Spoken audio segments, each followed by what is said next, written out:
Hi everyone, and welcome back to another video. I'm Gina K, and today I'm going to show you an easy way to complete an entire wreath in the Wreath Builder in just 8 turns. This video is part of a fun video hop called the Stamping Village Holiday Fest. We are featuring videos from all of the companies in the village using our new Holiday Seals collaboration stamp set.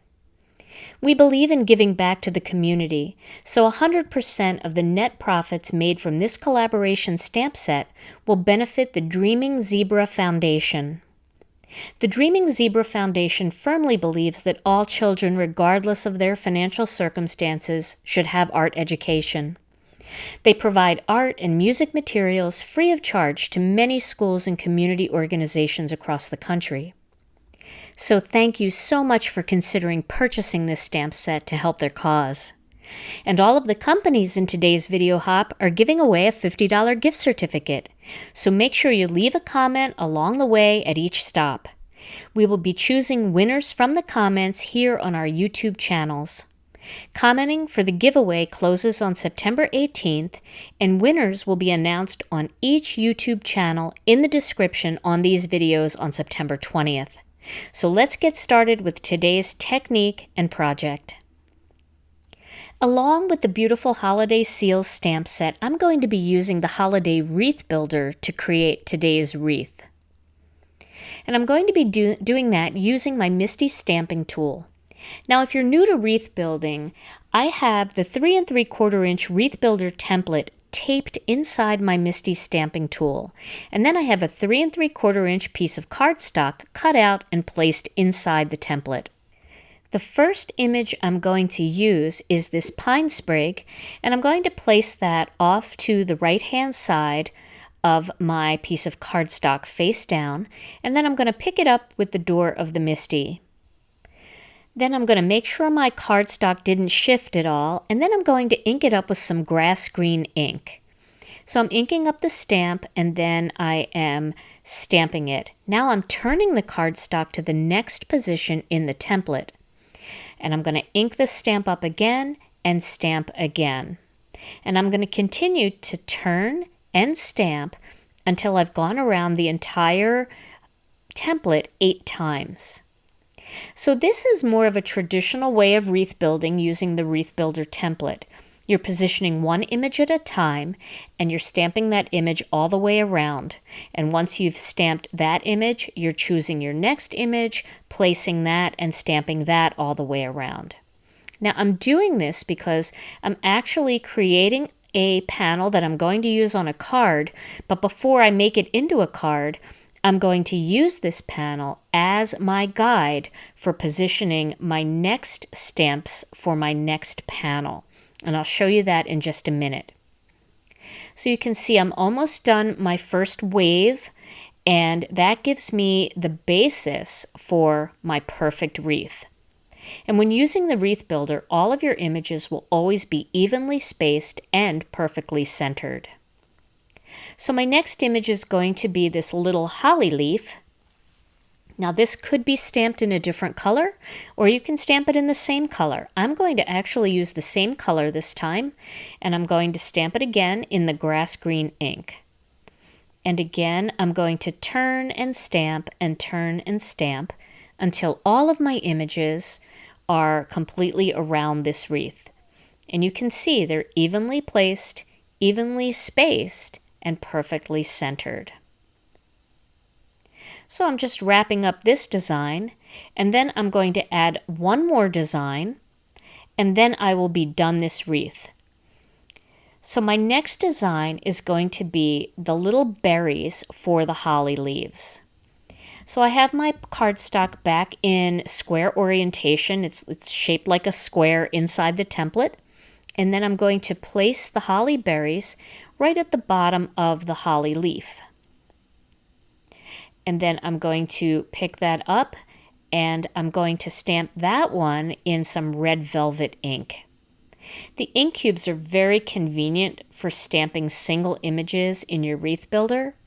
So if you are considering trying some ink cubes, I would try them in the Wreath Builder and you'll be really happy with how easy it is to just get ink on your stamps and not everywhere else on your MISTI stamping tool. So again, I'm continuing to stamp all the way around until I have all of the beautiful berries stamped, and that pop of red is just gorgeous. I love how even it looks and how perfect it looks every time. Now, here's the trick. I'm going to take my tidy towel and I'm going to clean the ink off of these berries, but I am not going to take the berries off of my door. And I'm leaving my piece of cardstock in my template just where I left off. Now I'm going to get the stamp set and I'm going to find that original pine sprig, and I'm going to place that over one of the pine sprigs that's already stamped. And you want to just kind of shimmy it around until you can tell that it's perfectly centered over. And if it's a little bit off, it's not a big deal as long as it's pretty close. Now I'm using the holly leaf and I'm going to place that somewhere different on that wreath that I already created. Now these aren't all next to each other, but that's okay because it doesn't matter. In 8 turns, this is going to look perfect. So now I'm going to remove that piece of cardstock with my wreath on it. I won't be needing that one anymore, but I'm going to make it into a card later. Now I'm going to take a new piece of white cardstock and I'm going to put some embossing magic all over it because this time I'm going to emboss my wreath. Now I'm putting that back into the template the way it was when I originally placed all of these images for this round of stamping. So that's in the diamond orientation, but it doesn't matter because I know it's all going to work. I'm using some Versamark and I'm stamping all of these images at one time, inking them all up and stamping them all at once. Now, because I'm using Versamark, I can't really see the images, so I just have to count. That was 1 impression, and I'm on my 2nd impression right now. And I just have to count and make sure that I don't do more than 8 impressions. So if you have trouble with that, each time you stamp it, you could have a little piece of paper next to your MISTI, and you can just put a little check mark. And when you have 8 checks on your piece of paper, you know that you've stamped it 8 times. So I'm just going to speed up the process here and just finish this up. I'm going to be coming around to the end here and stamping my last grouping of stamps. So now I have all 8 impressions done, and I'm going to grab a spare piece of cardstock that's folded and some of my Gina K Designs fine detail gold embossing powder. I'm going to sprinkle that all over my wreath, and you can see how perfect that wreath turned out. So it's really not important that the images are right next to each other. They can be all over your MISTI as long as they're in the right position that when you stamp it 8 times, they all line up perfectly.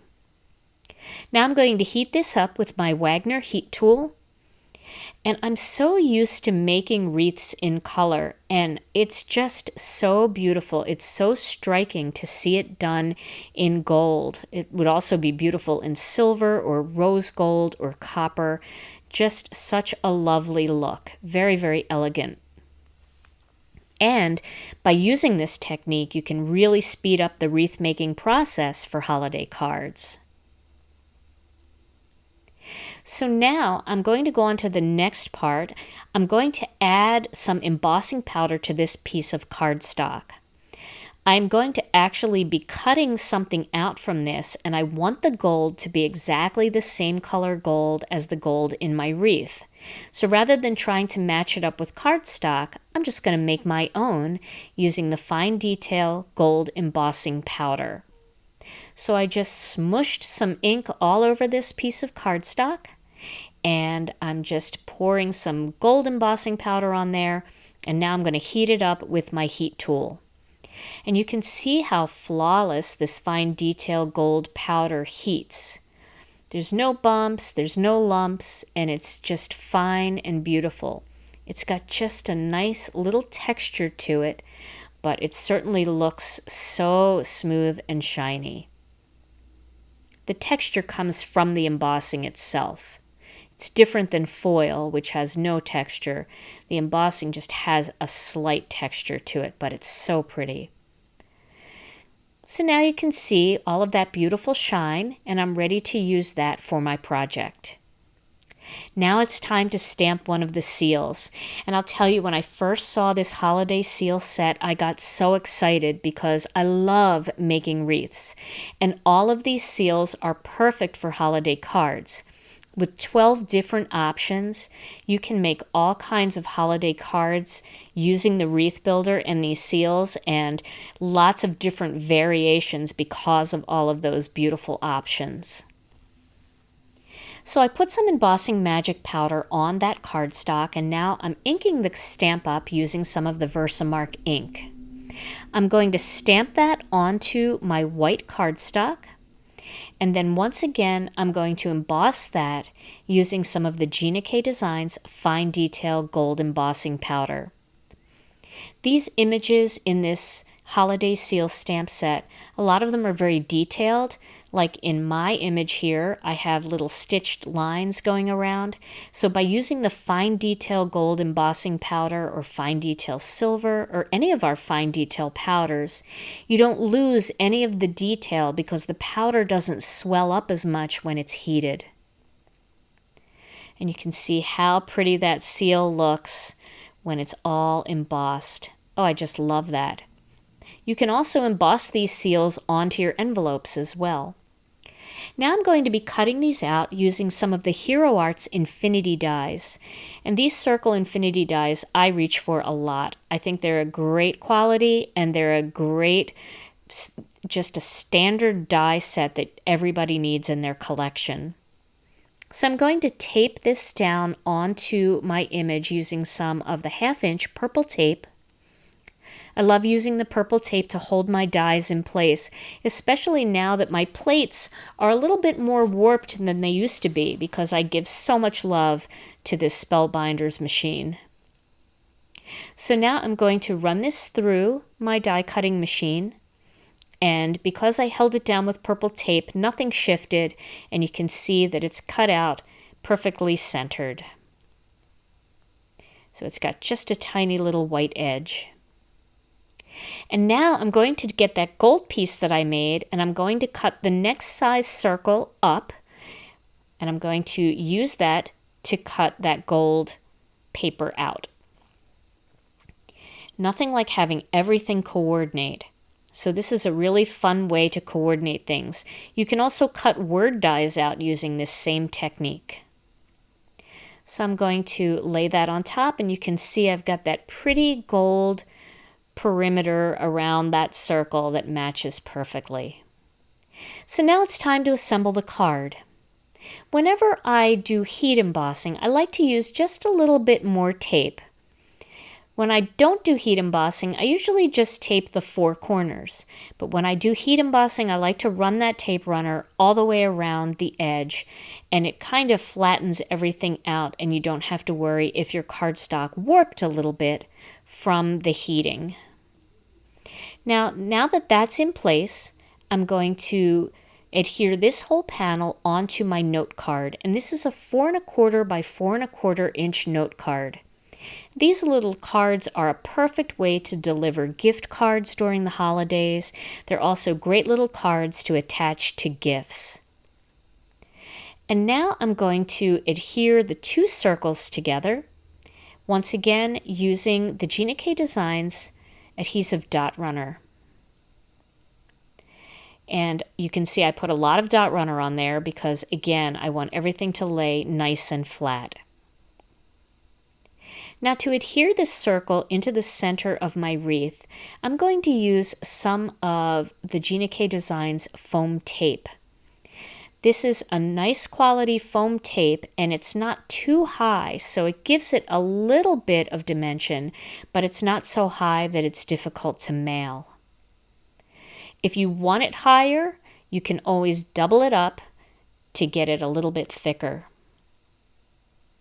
So now I've peeled off all the liners, and now I'm going to adhere that right into the center of my wreath. And that is my finished embossed wreath project. So here's a look at the red one that I did. I stamped that with red ink. That's the red velvet ink, and some red velvet cardstock to accent that panel. Well, I hope you enjoyed today's video, and I hope you'll give this technique a try. The Holiday Seals stamp set is now available at GinaKDesigns.com, all of the companies in the Stamping Village, and fine retailers near you. You'll find the next stop on the Stamping Village Holiday Fest video hop in the description underneath my video. Here are a couple other videos I think you might enjoy, and I hope you'll hit the subscribe button and the notification bell so you never miss another video. Thanks so much for watching, and I'll see you again soon.